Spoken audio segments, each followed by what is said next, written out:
Hello, everybody. This is President Donald Trump. I don't smoke and I don't drink, but there's a fantastic show called Liquid Lunch, and their sponsor is Question Tequila, and it's hosted by John Tobacco. Booze, cigarettes, tobacco, it's all here with great insight on politics, culture, and everything else. Tune in every day to Liquid Lunch. Hey, welcome back. Just a half past the top of the hour, high noon Eastern here in New York. Coming to you live as we do every day, Monday to Friday from noon to 1. Today, we're at the Newsmax headquarters in Midtown Manhattan. And as we speak, the Dow is on a little bit of a midday rally here, up just about 100. And Bitcoin on a little bit of a rally for a Friday, also up about 600. And in other crypto news, Overstock.com subsidiary T0 announced yesterday that they had released their new crypto trading wallet where you can keep all your cryptocurrencies, your Bitcoin and your Ether right there on your phone. And that is a tremendous development for T0. Congrats. And Overstock stock up about 30% in the last week on that news. So Overstock seems to be back on the rise. And on the rise it is, as always, when we have the wonderful Martha Boneta joining us. Martha, thank you for coming and gracing us again with your presence. Yes, thank you so much. Really appreciate it. Thank you so much for having me. Martha is the chairwoman of Vote America First, and she's out there rounding up people to support the cause and make sure we keep getting Republicans elected and we keep Donald Trump right where he belongs in the White House. How's that going, Martha? Very well, especially after the debates. As you know, the President Donald J. Trump couldn't be in a better position, especially after the debacle of the last two debates. You were there, so you know firsthand. Oh, my God. The first one, we had a watch party down in Miami. We were at the Blockchain Center in the heart of Miami, and we had a very diverse group of people. We had some Republicans, some independents, some Democrats, and we had a whole bunch of libertarians in that crypto crowd. And the overwhelming opinion was that it was just like a snore fest. Like, no one even really could point to anyone. And most people said, I guess Elizabeth Warren did good. But it's like, you know, an NFL team playing a high school team. And of course she's going to be perceived to be good because she was the only real candidate up there. Well, and I think that the front page of the New York Post sums it up perfectly, where it says, who wants to lose the election, question mark. I mean, you know, sitting there watching them all raise their hands, every single Democrat candidate raised their hand to providing health care for illegal, undocumented immigrants into our country. All of them, every single one of them raised their hand. When we have veterans that would die for our country that need health care.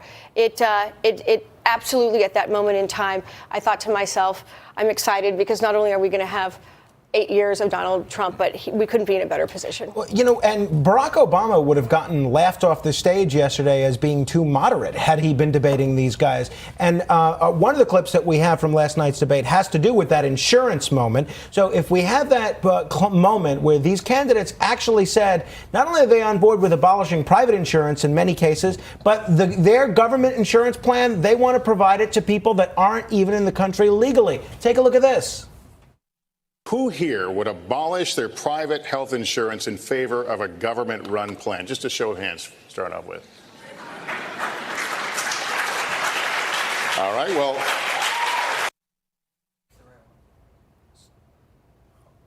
So that was from the previous day, but it's still the same. The point is still the same. And then yesterday, all these folks said they want illegal aliens covered. I mean, that's not exactly a winning political issue in places like Virginia, where you're from, is it? Oh, no, absolutely not. And I think that what we're seeing is the race to the left. Who can be the most radical? Who can take the country to a more socialist agenda? And it's a no-win strategy. And I saw no one up there that I thought excites the American people, that offers hope for the future. As a Trump supporter, I was excited when I saw Kamala Harris start putting the wood to Joe Biden. And we've been saying on this show for a while that Joe Biden's got a glass jaw. And as soon as she started laying a beating on him, I've never seen this before in a debate. He went My time's up. I don't Never want to seen talk it. about this. Never I've seen that. never seen it before. Never Every seen it candidate before. is like talking past it. Saved Wait, by the Senator, bell. you're done, Senator. Stop, Senator. Oh, no, my time's up. I don't want to by talk the about bell. this. Senator. I never saw that before. But you were with the president. Whoever emerges is going to face the president. You saw the president speak at the Faith and Freedom Coalition. Correct, What yes. was that like? It was incredible. I think it was one of the most powerful speeches the president has given to the evangelical community. He's the most pro-life president we've ever had.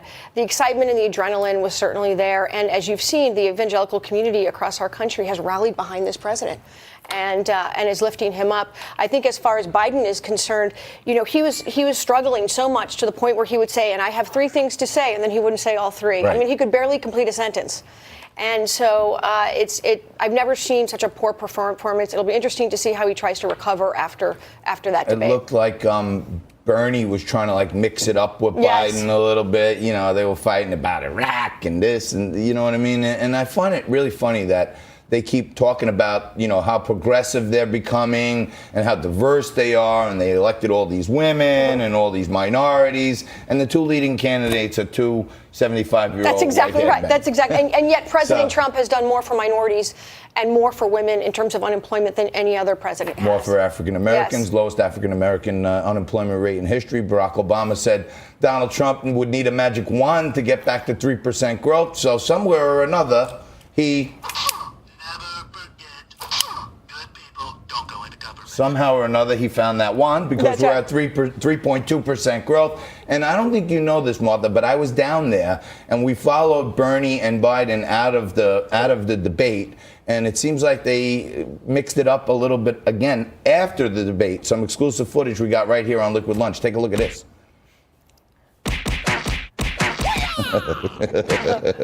Now, that is a simulation. That is a Yeah. simulation of Bernie and Biden.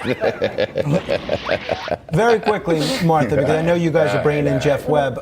You know, we have a real crisis at the border. We do. And yesterday, Congress passed this aid package. You've been at the border. How bad is it? You know, I've been to the border 3 times. I've never seen the cages that we see the left pushing out constantly on the media. If they're there, I never saw them. I'm sure they are there.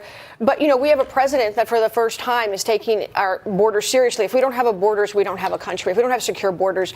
And, you know, what we're seeing here is the radicalized left wanting to open up the floodgates, have open borders, and provide benefits to illegal, undocumented aliens coming to our country when we have Americans right here in our country that need help. Did you And we say should be making aliens? this- We can't call them illegal aliens. Oh, that's right. politically Immigrants. incorrect. Immigrants. They're illegal aliens. That's what Immigrants. they are. Right, They don't right. come from here, so they're aliens. If Martians land on Earth, they don't come from here. They're aliens. They're illegal aliens, and they've been called that for years and years. But now we're in this new era of love and freedom and open borders, and to me it's a load of crap, because these people who are illegally here are getting more rights than some U.S. citizen. It's your right to stay right there, because Jeff Webb is going to join Martha with me right after this.